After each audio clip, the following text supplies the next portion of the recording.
नमस्कार, मैं जितेंद्र चतुर्वेदी।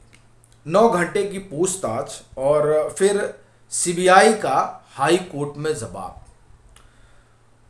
ये दरअसल दो चीजें जो हैं वो आम आदमी पार्टी के भीतर एक अलग तरीके का बवंडर खड़ा करने जा रही हैं और इस तरह के संकेत अब साफ तौर पर मिल रहे हैं। और इसीलिए ये सवाल भी उठा है कि क्या ये जो एम और ए फैक्टर है वो मिलकर आपके भीतर कांड कर देगा। अब यह भी एक प्रश्न तो उठता ही है कि एम ए फैक्टर क्या है, तो इस पर भी हम लोग बात करेंगे, लेकिन उससे पहले एक दो मसला है उस पर आते हैं और फिर इस पूरे घटनाक्रम पर आते हैं। आपको यह ध्यान होगा कि अरविंद केजरीवाल जो आम आदमी पार्टी के अगुवा भी हैं और दिल्ली सरकार के मुखिया भी हैं, और उनकी पार्टी के नेता ये बराबर कहते रहे कि साहब ये जो शराब घोटाला है ये फेक फर्जी है, ये कोई घोटाला वोटाला नहीं है, ये नाहक इनको फंसाया जा रहा है और ईडी और सीबीआई जो हैं इनको जबरदस्ती परेशान कर रही है। अब आप इसको याद रखिएगा, क्योंकि अभी जो 9 घंटे वाली कहानी हम सुनाएंगे उसमें ये बात बड़ी महत्वपूर्ण हो जाती है।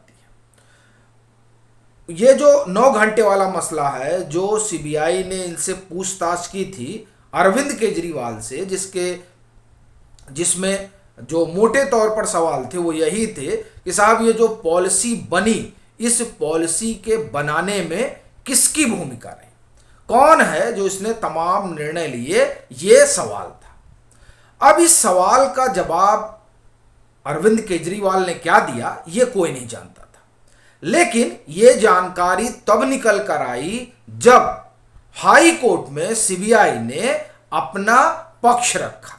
पक्ष कब रखा? ये दरअसल मामला चल रहा है मनीष सिसोदिया के बेल का। अब वो अपने बेल के लिए हाई कोर्ट गए हैं, तो वहां पर उन्होंने अपना पक्ष रखा और सीबीआई ने अपना पक्ष रखा। अब उन्होंने जो पक्ष रखा वह भी कई तरीके के सवाल खड़ा कर रहा है और जो सीबीआई ने अपना पक्ष रखा वह भी कई तरह के प्रश्न पैदा कर रहा है।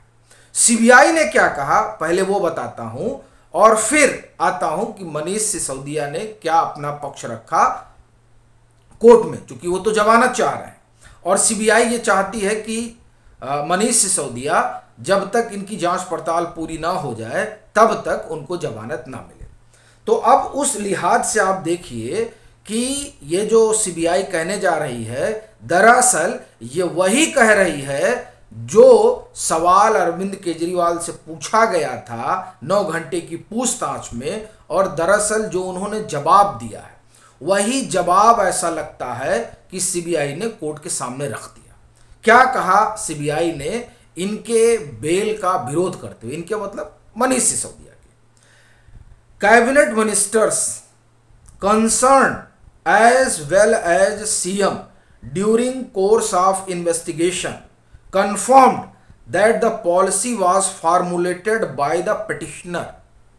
अब आप देखिए सीबीआई कोर्ट को बता रही है कि जो इनके कैबिनेट मिनिस्टर्स हैं और सीएम हैं उनसे जो पूछताछ हुई उसमें उन्होंने कहा कि ये जो एक न्यू एक्साइज पॉलिसी है उस पॉलिसी के फॉर्मुलेशन में कोई अगर जिम्मेदार है तो वो है मनीष सिसोदिया।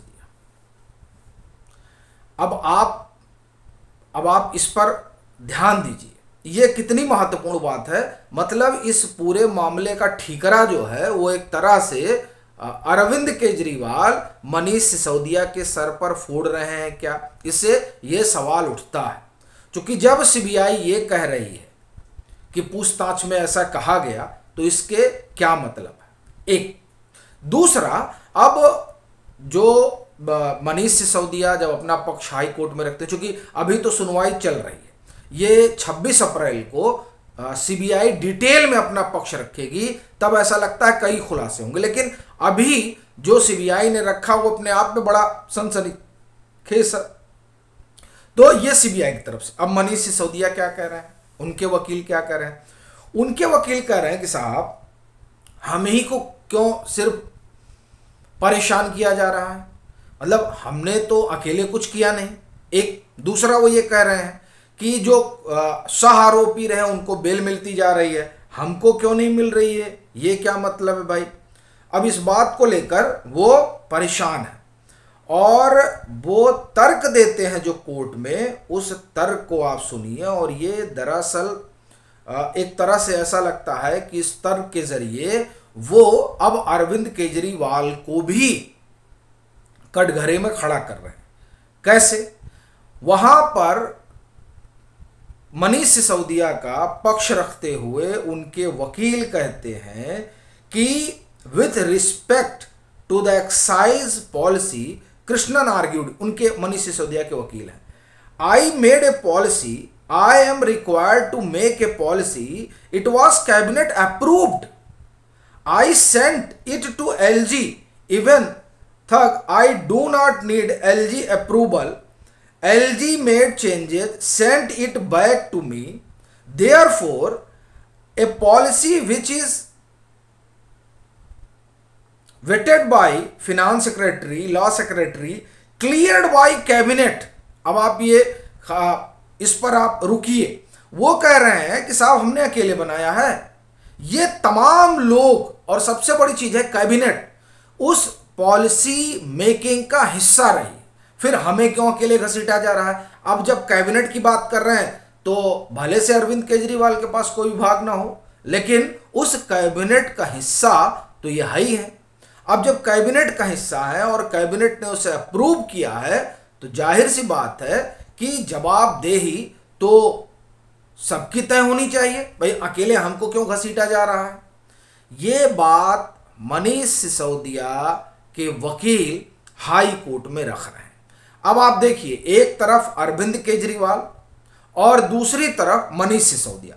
अरविंद केजरीवाल ने तो बता दिया कि साहब सब कुछ इन्होंने ही बनाया है, और मनीष सिसोदिया उधर से कह रहे हैं कि साहब हम अकेले थोड़े जिम्मेदार हैं। उन्होंने तो पूरा आप ये कहें कि पूरा जो प्रशासनिक अमला है उस अमले को लाकर खड़ा कर दिया और कैबिनेट को भी उन्होंने लाकर कोर्ट में बिठा दिया कि साहब ये कैबिनेट है।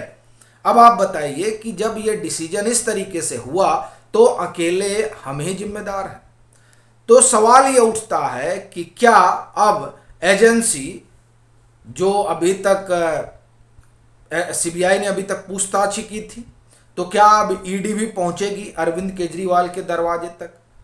और अंतिम बात, ये जो अरविंद केजरीवाल और मनीष सिसोदिया जिस तरीके से आप ये कहें कि आरोप प्रत्यारोप, अब ये आरोप प्रत्यारोप ही हुआ कि वो जो अपना पक्ष रख रहे हैं उससे तो यही बात निकल कर आ रही है, और जो अरविंद केजरीवाल कह रहे हैं उससे तो ये लग रहा है कि नहीं साहब इसमें मनीष सिसोदिया ही है।